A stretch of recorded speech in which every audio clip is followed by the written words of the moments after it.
আসসালামু আলাইকুম।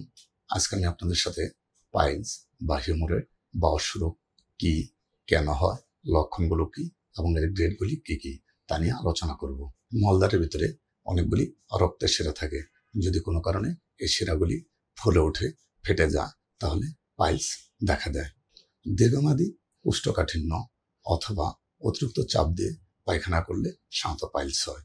পাইলসের অন্যতম প্রধান লক্ষণ হলো মলদ্বার দিয়ে তাজা রক্ত পড়া এবং মলদ্বারের ভিতর থেকে ফুলে ওঠা শিরাগুলি বের হয়ে আসা। কোষ্ঠকাঠিন্য হলে মলত্যাগের সময় মলদ্বারের ভিতরে ফুলে ওঠা শিরার উপর ঘর্ষণ হয় এবং তার উপর আবরণ পাতলা হতে থাকে। আরো অতিরিক্ত কোষ্ঠকাঠিন্য হলে সেই আবরণ ছিদ্র হয়ে যায় বা ছিঁড়ে যায়, ফলে সেখান থেকে রক্ত পড়ে।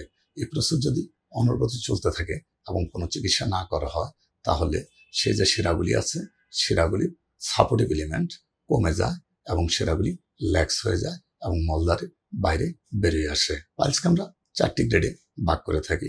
গ্রেড 1 পাইলসের ক্ষেত্রে শুধুমাত্র রক্ত পড়ে, কোনো ধরনের কোনো ফোলা থাকে না। গ্রেড 2 পাইলস হলে মলদ্বার দিয়ে রক্ত পড়ে, সঙ্গে মলত্যাগের সময় ভিতরের ফুলে ওঠা শিরাগুলি বাইরে বের হয়ে আসে, যা মলত্যাগ করার পর স্পন্টেনিয়াসলি বা অটোমেটিক্যালি ভিতরে ঢুকে যায়। এক্ষেত্রে যদি চিকিৎসা না করা হয় বা আরো বেশি কোষ্ঠকাঠিন্য হয়, তাহলে ফুলে ওঠা শিরাগুলি মলত্যাগের সময় বাইরে বেরিয়ে আসে, যা স্বাভাবিকভাবে ভিতরে ঢুকে না এবং আঙ্গুল দিয়ে ধাক্কা দিলে ভিতরে ঢুকে। গ্রেড 2 পাইলসের ক্ষেত্রে মলদ্বারের ভিতর থেকে যে মাংসপেশির মতো শিরাগুলি বাইরে বেরিয়ে আসে, তা কোনোভাবেই ভিতরে ঢোকানো যায় না। তাই পাইলসের কোনো লক্ষণ দেখা দিলে প্রাথমিক পর্যায়ে বিশেষজ্ঞ কলোরেক্টাল সার্জনের পরামর্শ নিন। এক্ষেত্রে যদি গ্রেড 1 এবং গ্রেড 2 অবস্থায় বিশেষজ্ঞ কলোরেক্টাল সার্জনের পরামর্শ নেন এবং তার গাইডেন্সে থাকেন, তাহলে অপারেশন নাও লাগতে পারে। ধন্যবাদ সবাইকে।